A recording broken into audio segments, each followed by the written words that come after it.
आरो जों गोजोननाय मोनदों गोबां गोजोननाय मोनदों मानो होनब्ला दिनैहाय जोङो 10 बोसोर 6 माह जानानै जों माने बाहेरायाव फैनो मोनबाय बेनि थाखाय गोजोननाय मोनबाय। बेसेबां बोसोर थानांगौ? 10 बोसोर 6 माह 7 दिन जाबाय दिनैसिमाव।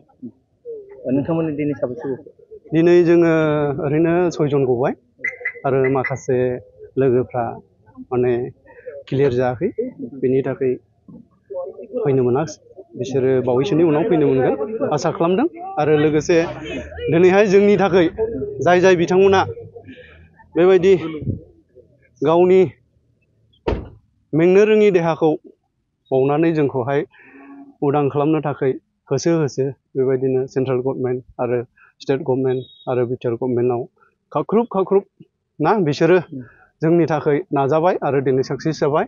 आरो बेबायदिनो दिनैनि दिनाव मानगोनां हेमन्त बिश्व शर्मा सारखौ जों धन्यबाद होबाय आरो जोंनि माखासे बिटिआरनि बर' लिडारफोरखौबो जों धन्यबाद होबाय।